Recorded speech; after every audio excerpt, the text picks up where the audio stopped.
points right now. What do you think of that?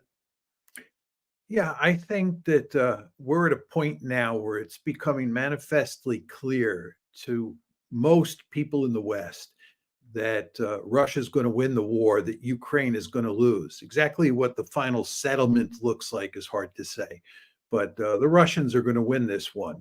And given the deep stake that we in the West have in this fight, the temptation for us to escalate to try to rescue the situation will be great.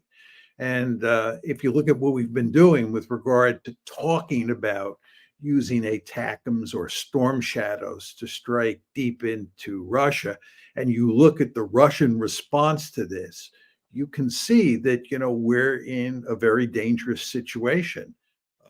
And there is a real possibility of escalation. And of course, when you talk about escalation, in the case of Ukraine, you're talking about nuclear escalation. So, yes, I think we're in a dangerous situation because Ukraine and the West are losing in this war.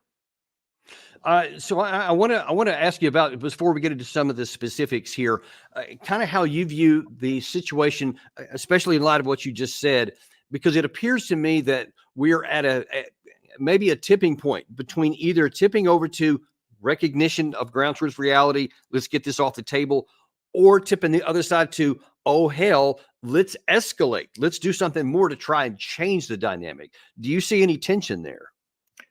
Well, the problem is that there's no way we can reverse the situation on the battlefield. This is the problem that we face.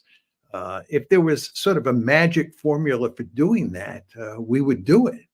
But there is no magic formula.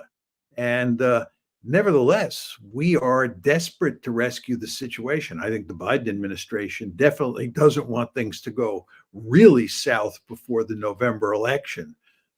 And there is a real possibility that that will happen. I'm not saying it's likely to happen, but if you look at what's happening in places like Vuhledar and a number of other places along the Eastern Front, it's quite clear that the Ukrainians are really in deep trouble.